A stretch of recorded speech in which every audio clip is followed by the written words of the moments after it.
Assalamualaikum warahmatullahi wabarakatuh. Perkenalkan, kami dari kelompok 4 yang beranggotakan 3 orang, yaitu saya sendiri Marzatillah dan kedua rekan saya Sri Sarmila dan Cut Mailan Azima. Di sini kami akan membahas tentang persepsi konsumen terhadap servis. Poin yang akan kami bahas yaitu tentang persepsi konsumen terhadap kualitas layanan di kantin Universitas Indonesia. Adapun permasalahan yang akan kami bahas yaitu mengenai harapan konsumen, persepsi konsumen, kualitas layanan, dan analisis layanan. Adapun poin yang pertama yaitu harapan konsumen. Beberapa harapan dasar pelanggan yaitu yang pertama ada ekspektasi eksplisit. Cara ini berkisar pada beberapa target spesifik yang akan diincar oleh para pembeli di kantin tersebut ketika mereka mencari jenis makanan ataupun layanan yang ditawarkan oleh produk yang kita tawarkan kepada mereka. Yang kedua, ekspektasi eksplisit. Harapan ini terkait dengan taruhan meja ataupun minuman mungkin diharapkan pelanggan dari bisnis apapun di kantin pada saat mereka membeli makanan tersebut. Poin yang ketiga yaitu harapan interpersonal. Harapan seperti ini berbicara tentang apa yang ingin diterima pelanggan saat berinteraksi dengan pelanggan atau para pekerja lainnya. Poin yang terakhir yaitu ekspektasi digital. Ini adalah harapan yang dimiliki pelanggan dari makanan yang kita jual tersebut. Apakah mahasiswa tersebut merasa puas dengan barang yang kita berikan ataupun malah sebaliknya. Kemudian poin yang selanjutnya yaitu persepsi konsumen. Beberapa persepsi konsumen adalah suatu proses di mana seseorang memilih, mengatur, dan menginterpretasikan rangsangan yang diterima menjadi suatu gambaran dunianya yang penuh arti dan saling berkait.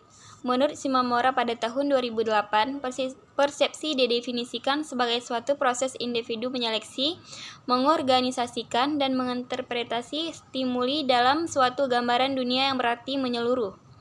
Stimuli yang ditangkap panca indera seperti produk, kemasan, iklan, harga, dan lain-lain. Menurut Rangkuti pada tahun 2009, persepsi merupakan proses individu untuk memilih, mengorganisasikan, dan menginterpretasikan masukan-masukan informasi guna untuk menciptakan gambaran dunia yang mempunyai arti. Adapun terakhir menurut pendapat para ahli, persepsi adalah proses yang menyangkut masukan pesan atau informasi ke dalam otak manusia. Melalui persepsi manusia terus-menerus mengadakan hubungan dengan lingkungannya. Hubungan ini dilakukan lewat inderanya, yaitu indera penglihat, pendengar, peraba, perasa, dan pencium. Adapun poin yang ketiga yaitu kualitas layanan akan dilanjutkan oleh teman saya Sri Sarmila. Baik, di sini ada poin ketiga, kualitas layanan.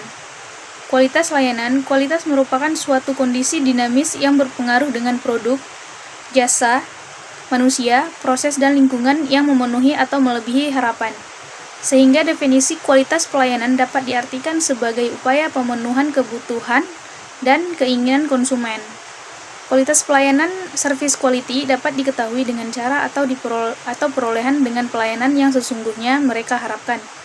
Jika jasa yang diterima atau dirasakan sesuai dengan yang diharapkan, maka kualitas pelayanan dipersepsikan baik dan memuaskan. Sebaliknya, jika jasa yang diterima lebih rendah daripada yang diharapkan, maka kualitas pelayanan dipersepsikan buruk atau tidak sesuai dengan yang diharapkan konsumen. Kualitas layanan terdapat 5 dimensi utama yang disusun sesuai urutan tingkat kepentingan relatifnya, yaitu yang pertama, reliabilitas. Reliabilitas merupakan kemampuan perusahaan untuk melaksanakan jasa sesuai dengan apa yang telah dijanjikan secara tepat waktu. Yang kedua, daya tanggap. Daya tanggap merupakan kemampuan perusahaan yang dilakukan langsung oleh karyawan untuk memberikan pelayanan dengan cepat dan tanggap. Yang ketiga, jaminan. Jaminan merupakan pengetahuan dan perilaku karyawan untuk membangun kepercayaan dan keyakinan pada konsumen dalam mengkonsumsi jasa yang ditawarkan. Yang keempat, empati. Empati merupakan kemampuan perusahaan yang dilakukan langsung oleh karyawan untuk memberikan perhatian kepada konsumen secara individu, termasuk juga kepekaan akan kebutuhan konsumen. Yang kelima, Bukti fisik merupakan bukti nyata dari kepedulian dan perhatian yang diberikan oleh penyedia jasa kepada konsumen. Yang keenam, gap analysis. Gap analysis merupakan salah satu alat yang digunakan untuk mengevaluasi kinerja sebuah perusahaan, khususnya dalam upaya penyediaan pelayanan publik. Hasil analisis tersebut dapat menjadi input yang berguna bagi perencanaan dan penentuan prioritas anggaran di masa yang akan datang. Selanjutnya akan dijelaskan oleh teman saya, Cut Mailan Azima. Analisis layanan. Subjek dalam penelitian ini adalah semua konsumen di kantin Universitas Indonesia yang pernah datang untuk membeli makanan dan minuman di kantin Universitas Indonesia sejak rentan waktu 1 bulan terakhir, April 2017 plus minus Mei 2017, sebanyak 450 koesioner. Disebarkan dan didapatkan gambaran umum responden, meliputi jenis kelamin, pekerjaan, fakultas, kantin yang sering dikunjungi, pendapatan atau uang saku, dan frekuensi dalam kunjungan 1 minggu. Berdasarkan penelitian melalui metode deskriptif dan kuantitatif, diketahui bahwa jumlah responden pria dan wanita hampir seimbang, terkecuali pada gedung A banyak didominasi responden wanita.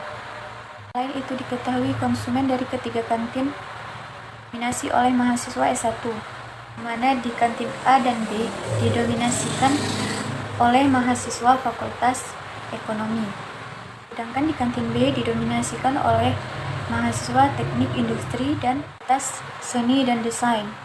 Diketahui bahwa harapan tertinggi konsumen ketika kantin berada pada dimensi tangibilitas yang berarti mayoritas berharap besar pada bukti nyata yang ada pada kantin, di mana dari ketiga kantin yang paling diharapkan oleh konsumen adalah kebersihan peralatan makan.